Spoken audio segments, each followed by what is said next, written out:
住伫咧韩国的台湾 YouTuber 刘丽颖，公进前伊伫咧修炼的时阵，因为无要坐这无熟悉查甫人的车，就和对方来起冲突，舞甲规身躯拢是乌青经血。咱的外交部表示讲，这驻韩代表处已经和当地警方直接会找承办的员警来了解案情。就有着建议讲呢，这女性若要去到夜店，上好是爱有查甫人陪伴。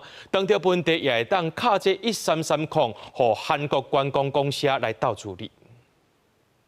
我这边呢，全部都是乌青，脚的部分就是这里。等出身躯顶一堆乌青，相信身体上的疼和精神的冲击，甲胆也未平复。住伫韩国的台湾 YouTuber 刘丽颖讲，前几工和两个朋友伫韩国首尔的丰台区，两个青婚的查甫人过来和面讲话，甚至是卡来手来，就算已经明确叫伊莫安尼，对方唔拿无插，佮演变做肢体冲突。他的表情就是告诉我说：“你不要管，你走开。”然后他就这样。 逼我，后来我就骂了他说：“西北，你害水是没有，他们都黑包。”他有推我，我也有推他，然后我也有抓住他的衣领。迄当阵虽然虽报警察，但是刘丽颖讲，韩国的警察干那登记伊护照的号码，和对方身份的资讯，无调监视器的画面，就互对方离开，互伊感觉真无望。咱的外交部表示已经介入，目前准备和承办警察当面来了解案情，要求依法处理。聘请律师或者翻译这些协助，我们会提供。我们也责成驻韩国代表处呢。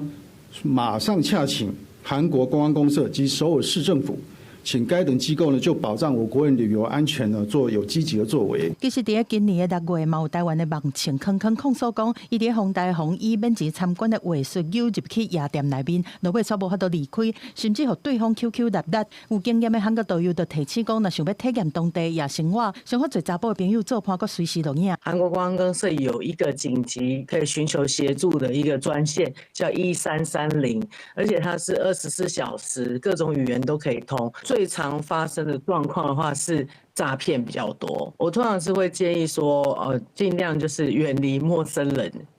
尤其是他会跟你讲到钱的这件事情上面，一定要特别的注意。